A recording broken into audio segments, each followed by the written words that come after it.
Boa noite. Seja muito bem-vindo a este momento especial. Este momento foi pensado para que nós tenhamos a oportunidade de, no meio da semana, nos encontrarmos com o nosso Deus de uma forma mais especial.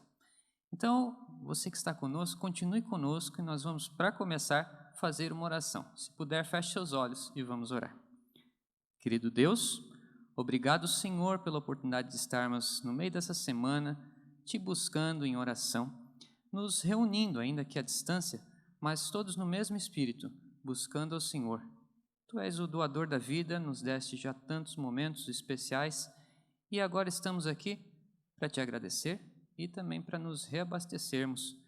Santo Deus, que esses momentos sejam muito proveitosos, que o Senhor possa abençoar a cada um onde estiver, que a bênção do teu Espírito esteja em cada coração. É o que nós te pedimos, oramos agradecidos por Jesus. Amém.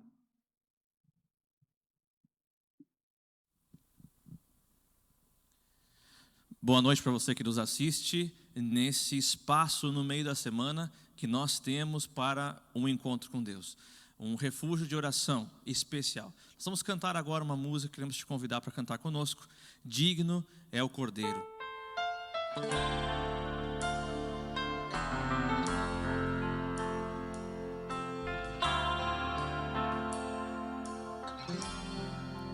Pela cruz dou graças, pelo preço pago ali, meu pecado suportou, por seu amor, a graça recebi, pelo amor dou graças, pelos pregos em suas mãos, com seu sangue me lavou e me mostrou seu amor e seu perdão. Digno é o Senhor, que no trono está.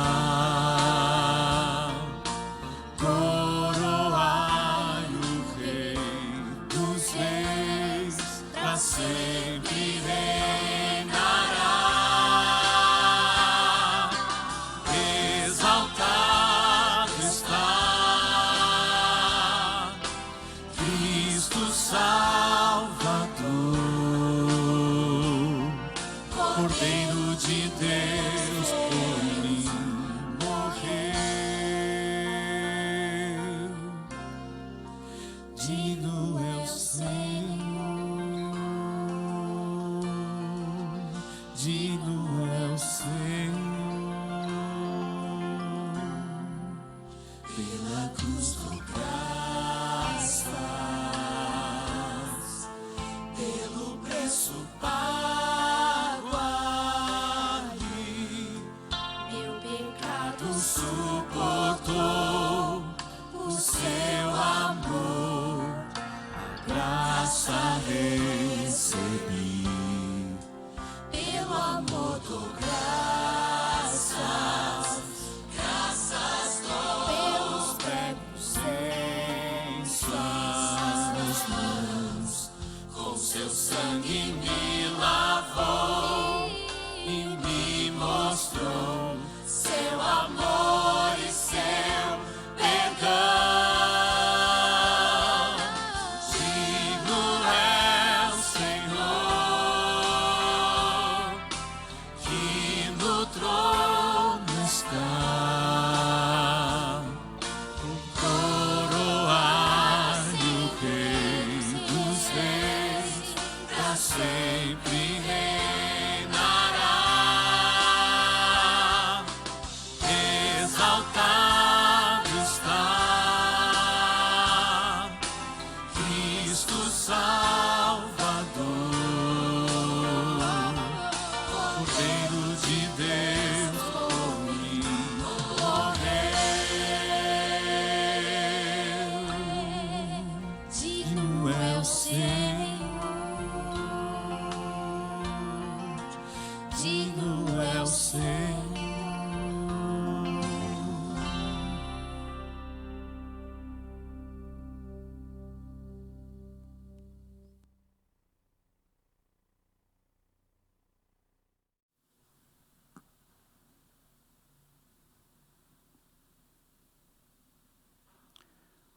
O culto de quarta-feira, tradicionalmente, é reconhecido como culto de oração. Oportunidade que nós temos de, ao nos adentrarmos à casa de Deus, expor diante dele as nossas necessidades, aflições, angústias, e também buscarmos dele força para prosseguirmos na jornada.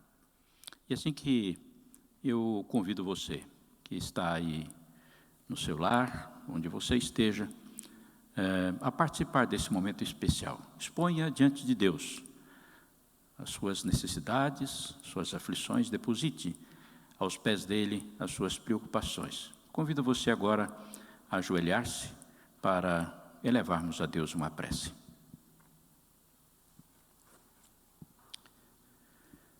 Santo, Santo, Santo, onipotente Pai Celestial, louvado seja o Teu nome, Senhor. Louvado seja o Teu nome porque Tu és o Deus de amor.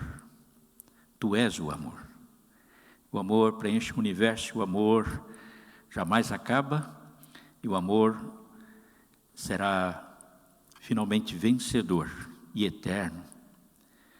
Que esse amor possa aquecer o nosso coração, possa transformar a nossa vida, que nós desejemos cada vez mais mergulharmos nas profundezas desse amor e sermos transformados por ele. Que ao percebermos quão grande e infinito amor, possamos também compartilhar desse amor com os nossos semelhantes e amar de volta a Ti, fazendo a Tua vontade, procurando fazer a Tua vontade, obedecendo a Ti, sendo fiel a Ti. E agora, nesta quarta-feira que estamos separando esses momentos para a comunhão contigo, queremos apresentar diante de Ti as nossas necessidades, lutas, aflições, angústias, perplexidades, ansiedades que sejam, mas também queremos agradecer a Ti pela vida, pela paz que o Senhor pode dar ao nosso coração, por tantas e ricas bênçãos, Teu cuidado e proteção. Agradecemos por tudo isso e Te pedimos que continues conosco. Abençoe-nos na mensagem desta noite, que possamos nos alimentarmos da Tua palavra e fortalecermos a nossa fé. Continue conosco, tome nossa mão e nos conduza perseverantes até a vitória final, quando Cristo vier, e é em nome dele que nós oramos, agradecidos. Amém.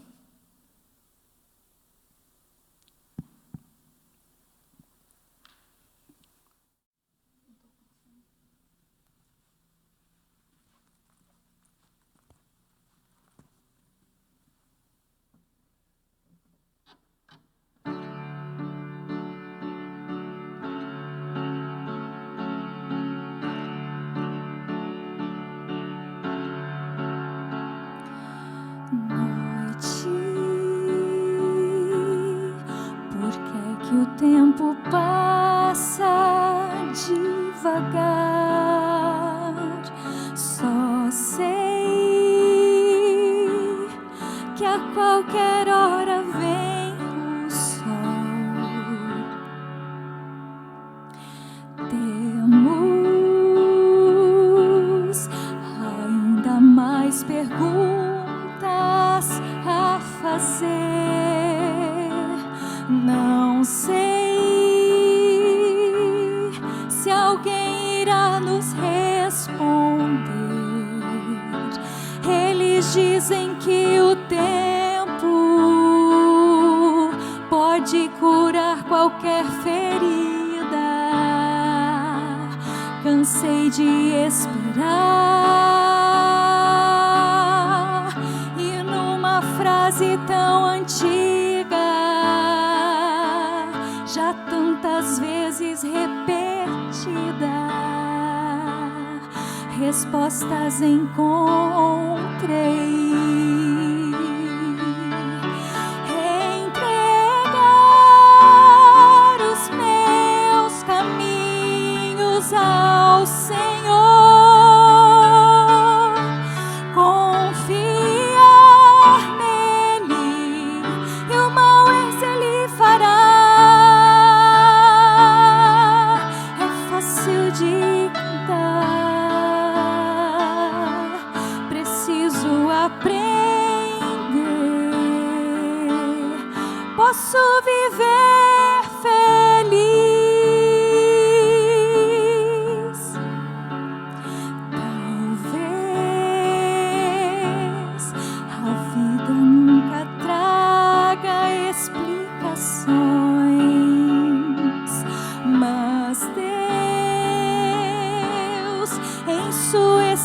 essência é amor. Quando bater no coração tão forte dor, lembro, Deus tem uma grande obra em mim, precioso é o tempo, mais do que qualquer conquista, tem muito pra ensinar, e essa verdade tão antiga,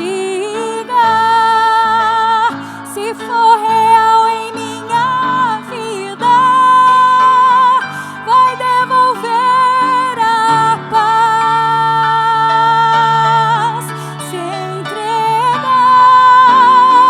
os meus caminhos ao Senhor, confiar nele e o mais ele fará. É fácil de cantar, preciso aprender,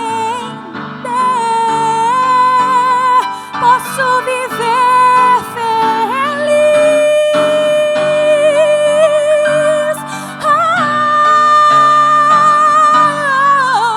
Se entregar os meus caminhos ao Senhor, confiar nele e o mais ele fará. É fácil de cantar, preciso aprender, posso viver feliz.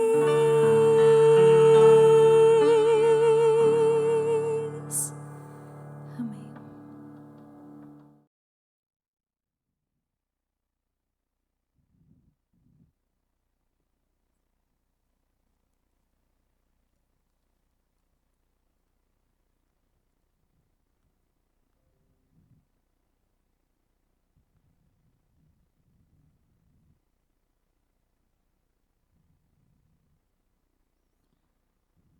Uma boa noite a todos os queridos irmãos da Igreja Adventista Central de Blumenau.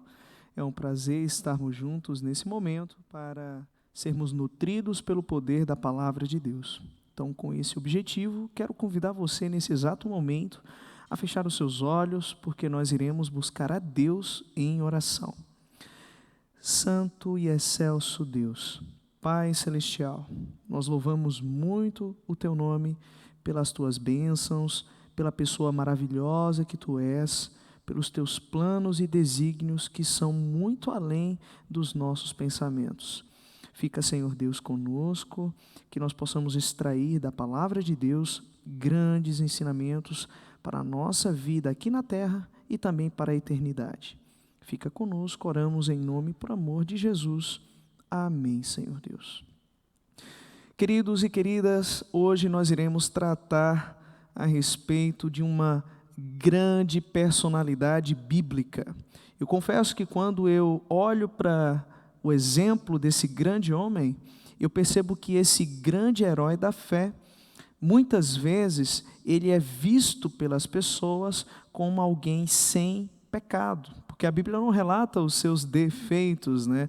Assim como esse personagem que nós iremos falar, Daniel também é um exemplo que se encaixa, né? Porque são pessoas íntegras, pessoas que tiveram um bom testemunho a dar sobre a sua fé, sobre o cristianismo que nós vivenciamos hoje. Esses homens são uma inspiração para nós. E nós iremos falar sobre José do Egito, que não era do Egito, mas era José o hebreu. Então, o título da nossa mensagem de hoje é este que você está vendo aí na tela: De escravo a ministro, tá? E hoje nós iremos nos deter na vida desse grande homem. Nós iremos compartilhar aqui algumas evidências históricas e arqueológicas que estão ligadas com a figura desse grande líder que foi José, filho de Jacó. Então, gostaria de convidar os queridos irmãos a abrirem suas Bíblias em 1 Reis. 1 Reis, capítulo 6. 1 Reis, capítulo 6, versículo 1. 1 Reis, capítulo 6, versículo 1, nos diz o seguinte: no ano 480, após a saída dos israelitas da terra do Egito, no 4º ano do reinado de Salomão sobre Israel, no mês de Ziv, que é o 2º mês, ele construiu o templo do Senhor. Queridos, esse texto de Reis, que está falando aqui da época de Salomão, filho de Davi, ele é muito importante para a questão cronológica do personagem central do nosso sermão de hoje. Perceba que o autor do livro de Reis, ele nos diz que simplesmente no 4º ano do reinado de Salomão, quando ele começa a construir o templo, a casa de Deus, já haviam se passado 480 anos que o povo tinha saído do Egito. Todos sabemos que o grande rei Davi, ele faleceu em 970 a.C. E aqui diz que no 4º ano do reinado de Salomão, isso nos colocaria em 966 a.C.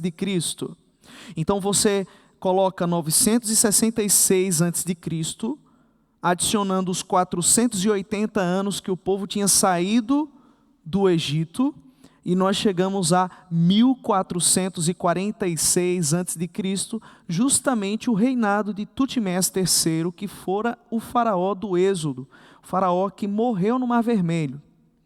Então, sabendo dessa questão cronológica, nós também entendemos que Hatshepsut foi a mãe adotiva de Moisés, a princesa filha do faraó Tutmés I, foi ela que encontrou Moisés ali no rio Nilo. Então, graças a essa passagem bíblica, nós podemos nos situar no contexto histórico do relato do Gênesis. Sabendo disso também, nós encontramos no livro do Gênesis a figura do patriarca dos judeus e dos árabes, Abraão. Abraão, ele esteve no Egito. Quando ele esteve lá no Egito, provavelmente ele recebeu o seu chamado para sair de Ur dos Caldeus em torno de 1800 a.C. Quando ele chega no Egito, o faraó se apaixona por Sara. E muitos historiadores, estudiosos, dizem que esse faraó é esse que você está vendo aí na tela, Sesostris III.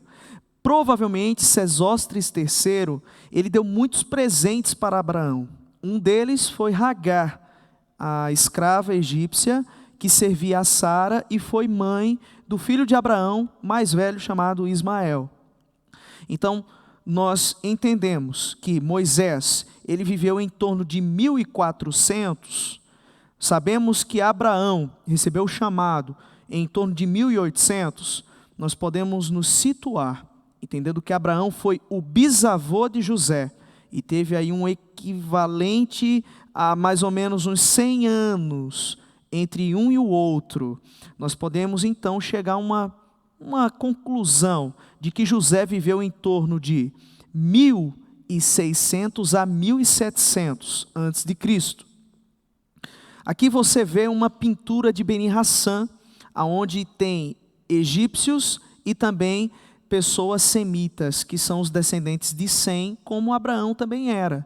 Então, Sem, um dos filhos de Noé, foi o pai de todos os semitas, incluindo árabes, judeus e outros povos, que também estavam juntos nessa classe étnica. Então, a presença semita, ela foi uma realidade no Egito, e principalmente no período da 15ª e 16ª dinastia no Egito, onde os faraós semitas, conhecidos como Ixos, governaram o Egito, e foi nesse período de tempo que José foi vendido como escravo. Então, o faraó do Egito, na época que José foi vendido como escravo, ele tinha uma relação parental com José, né? Mas agora, eu quero convidar cada um dos nossos irmãos a abrirem suas Bíblias em Gênesis capítulo 46. Gênesis capítulo 46. Verso 33 e verso 34. Gênesis capítulo 46, verso 33 e verso 34 nos diz o seguinte: assim, quando o faraó vos chamar e vos perguntar qual é o vosso trabalho, vós respondereis: teus servos se ocuparam de rebanhos desde a sua mais tenra idade até agora, tanto nós como os nossos pais. Deste modo podereis permanecer na terra de Gósen. Com efeito, os egípcios têm horror de pastores de ovelhas. Vamos entender. Para os egípcios, a criação de ovelhas era uma coisa abominável. Assim como para o judeu, a criação de porcos. O judeu tem pavor disso. Então, para os egípcios, isso era uma coisa imunda, era uma atividade que envolvia a questão religiosa. Então, eles tinham pavor de criadores de ovelhas, tá? Então, sempre quando se retratam em pinturas egípcias, pastores, eles são retratados como pessoas sujas, fracas, pessoas que não tinham higiene, tá? Então eles tinham uma imagem negativa a respeito da atividade pastoril. Só que aqui nós encontramos, principalmente aí na tela que você está vendo, duas fotografias importantíssimas, que têm uma grande conexão com o texto que nós acabamos de ler aqui na Bíblia. Essas duas imagens que vocês estão vendo, meus queridos, são imagens de sítios arqueológicos situados na antiga capital dos semitas, conhecida como Avares, que foi a capital do Egito durante muito tempo, quando os faraós semitas, eles assumiram o controle ali do Egito. E a grande questão é a seguinte: o que você está vendo aí, essas construções, elas simplesmente são construções feitas de tijolos de adobe. E os tijolos de adobe, eles são feitos de palha crua, água e barro. Justamente a mesma composição de tijolos mencionadas no Êxodo, onde os hebreus, eles escravizados, eles trabalhavam forçados por Faraó na fabricação de tijolos de adobe. Uma outra questão é que você está vendo aí pequenos currais, apriscos. Então, esse local aí no Egito era um local onde se criavam animais de corte, onde se criavam cabras, ovelhas, ou seja, pessoas que moravam aí e que viviam como pastores nas terras do Egito. Ora, se o egípcio ele tinha uma abominação com essa atividade, para que pessoas pudessem estar exercendo esse trabalho, tinha que ter uma permissão de alguém muito importante ali no Egito, para que eles pudessem viver em paz ali nas terras do Egito. Uma grande questão também é que perto desses locais que vocês estão vendo aí, que é o sítio arqueológico de Tel El Mascuta, ali tinham armações de tendas. As pessoas que moravam ali, eles moravam em tendas. E vocês sabem que Abraão, Isaac, Jacó, eles eram nômades, eles viviam em tendas. Eles não viviam simplesmente em uma casa fixa, mas eles moravam em tendas. Um outro ponto muito interessante é que os egípcios, eles sempre mumificavam os seus animais. Além de serem mumificados, os seus animais também eram mumificados. Mas ali encontraram mais evidências de que as pessoas que ali moravam não eram egípcias. porque os animais eles não eram mumificados, como você está vendo aí um exemplo, e também as pessoas não eram mumificadas, elas eram sepultadas como se fossem pessoas que ficavam de joelhos no túmulo. Ou seja, ali moravam pessoas semitas, descendentes de Sem, assim como os hebreus, assim como os israelitas, que eram semitas. Mas a grande descoberta que eu quero compartilhar com você, ela foi feita pelo grande egiptólogo e arqueólogo renomado da Universidade de Viena, o Dr. Manfred Betach. Ele conduz as escavações na antiga Avares, no sítio arqueológico de Tel El Mascuta. E graças à tecnologia que nós temos à nossa disposição, você está vendo aí o bairro asiático semita, aonde esses pastores semitas residiam. Em especial, eu quero que você olhe bem para essa tela e você vai ver lá no fundo uma casa muito grande, uma mansão, uma casa de alguém que era muito importante, que vivia ali no meio dos semitas. Esse alguém muito importante era um primeiro-ministro do faraó. Você olha aqui bem no fundo, você vai ver uma pequena pirâmide. Ali é uma casa mortuária, aonde estava sepultado o grande líder que morava nessa grande mansão.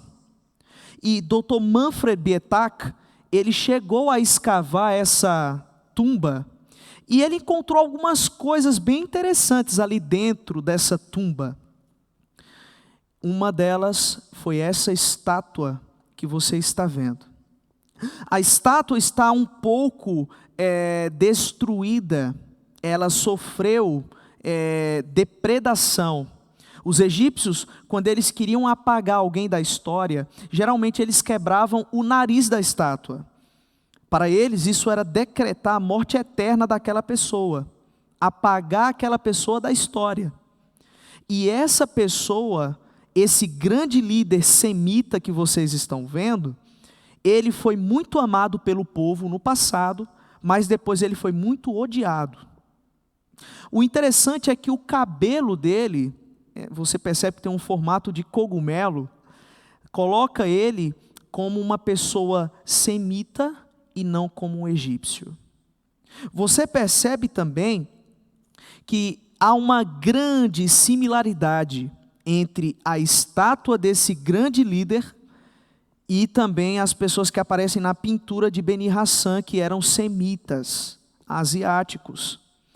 Você percebe que o cabelo é bem semelhante, a cor da pele da estátua é uma cor mais amarelada, justamente a cor de pele que os egípcios se referiam aos descendentes de Sem.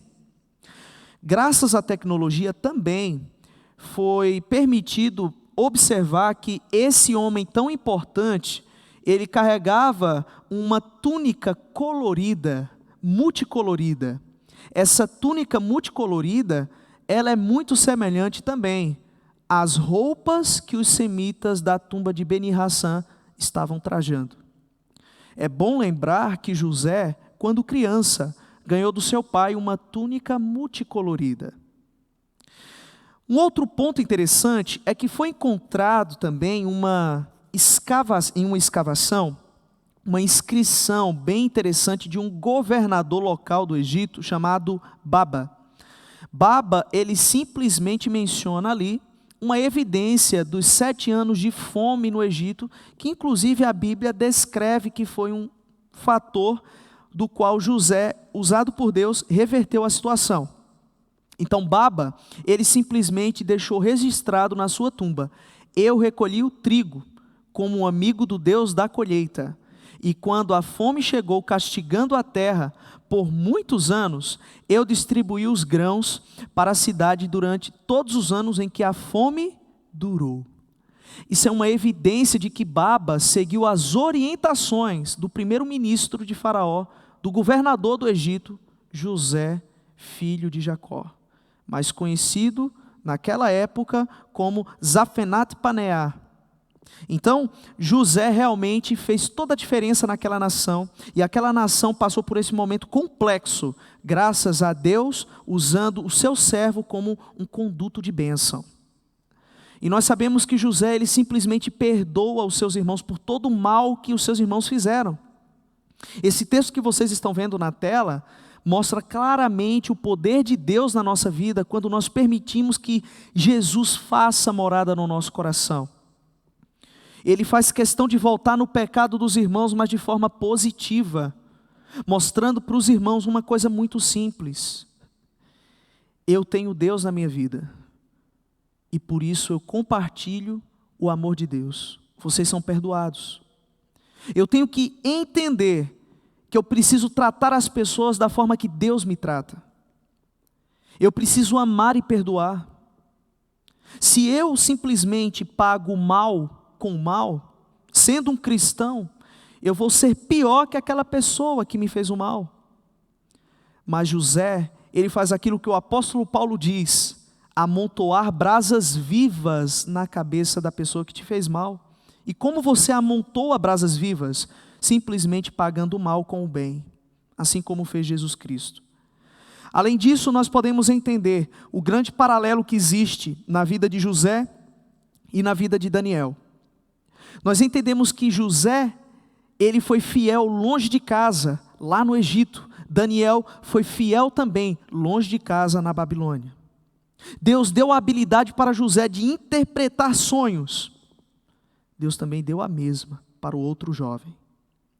Quando você analisa ali o texto da interpretação do sonho de Faraó, ali apresenta o sonho das 7 vacas gordas. A palavra ali no original, ela tem a mesma raiz do capítulo 1 de Daniel, no verso que diz que Daniel e os seus amigos foram achados 10 vezes mais sábios que os demais ali da Babilônia. A palavra, a raiz no hebraico é a mesma, bari, que quer dizer prosperidade, saúde. Simplesmente nós podemos tirar uma lição para a nossa vida. A Babilônia foi um império de sucesso, o Egito foi um império de sucesso, porque ali existiam homens de Deus, que eram os responsáveis pelo avanço daqueles lugares. Sabem, meus queridos, o lugar onde eu moro deve ser o melhor lugar para se morar, porque eu represento Jesus. O lugar onde você trabalha deve ser o melhor ambiente de trabalho, porque você representa Deus. O lugar onde o seu filho estuda deve ser a melhor escola, porque ali estuda um filho de Deus. Nós somos embaixadores do reino de Deus. E aqueles lugares foram abençoados com a presença de José e a presença de Daniel. Finalizando, eu gostaria de convidá-los a abrirem suas Bíblias em Hebreus capítulo 11, a galeria dos heróis da fé. Hebreus capítulo 11, verso 22. Aqui nos diz: foi pela fé que José, aproximando-se do fim da sua vida, evocou o êxodo dos filhos de Israel e deu ordens a respeito dos seus restos mortais. Queridos, José, ele era um profeta.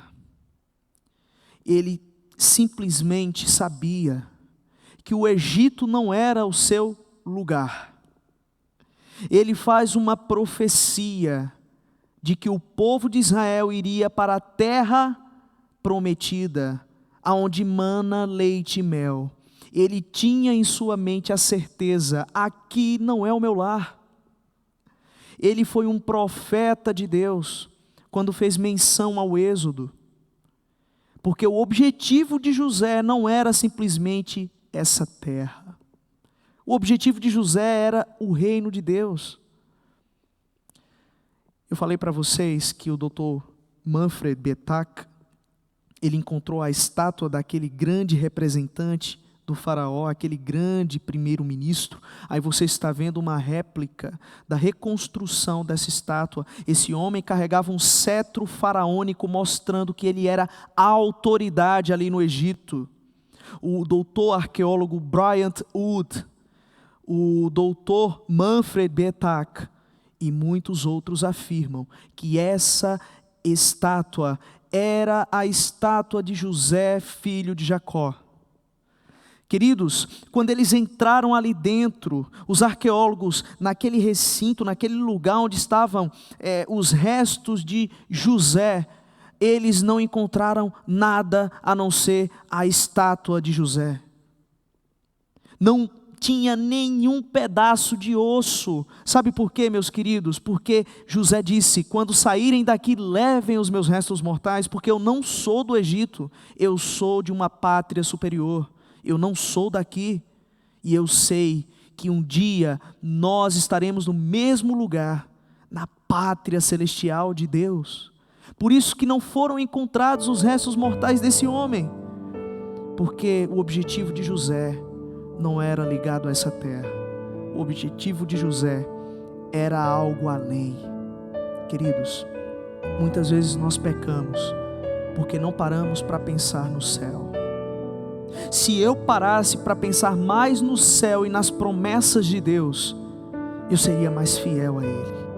E foi por isso que José simplesmente foi fiel ao seu Deus em todos os momentos da sua vida. Passou por muitas dificuldades, foi preso, passou mais de 10 anos no cárcere, mas nunca abandonou o seu Deus. Queridos, que nós possamos ser como José, que nós possamos ter em mente a certeza da vida eterna. O Egito pode ser atraente, o Egito pode ter algumas coisas legais, mas nada se compara com os planos de Deus.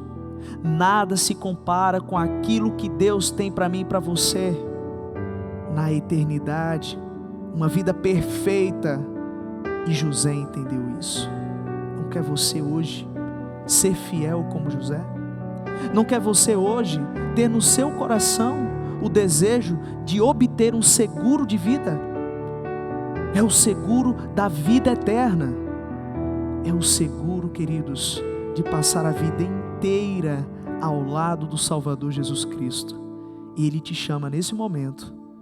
E eu quero convidar você para juntos estarmos orando.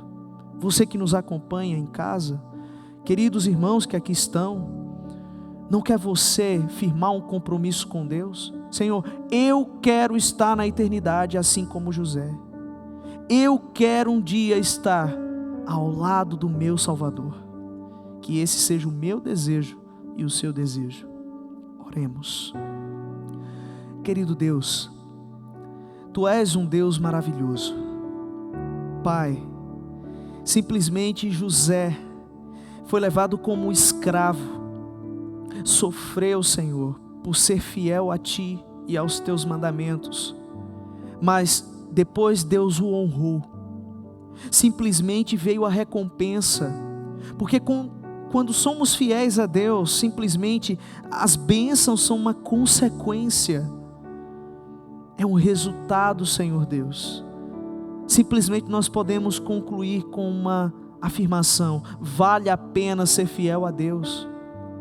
Esse homem pediu antes de morrer: levem os meus restos mortais, porque eu não sou desse lugar. Nós também não somos daqui dessa terra, nós estamos aqui de passagem, Deus. Nós precisamos colocar na nossa mente que o plano de Deus para nós não se limita a esse planeta, a essa realidade pequena, mas sim a uma eternidade, a uma vida perfeita, sem dor, sem sofrimento, sem medo. Chega, Senhor, de vivermos uma vida de pecado aqui na terra, de estarmos andando, Senhor Deus, em trânsitos e ambulâncias passando e pessoas dizendo: saiam da frente porque tem seres humanos morrendo. Não é essa a realidade que Deus quer para nós. Deus quer que nós experimentemos uma vida plena, uma vida ao lado do nosso Senhor e Salvador. Que nós possamos ter no nosso coração o desejo, Senhor, de entrar no céu, assim como tinha José. Se porventura existe algumas coisas na nossa vida que nos atrapalham de se achegar a Deus e de um dia entrarmos no céu, Senhor, por favor, tira de nós, nos dê força, Senhor Deus, para dizermos não para essas coisas, porque as coisas de Deus, elas são infinitamente maiores, e foi isso que José entendeu. Nos ajude a cada dia sermos fiéis. Oramos agradecidos em nome e por amor de Jesus. Amém, Senhor Deus.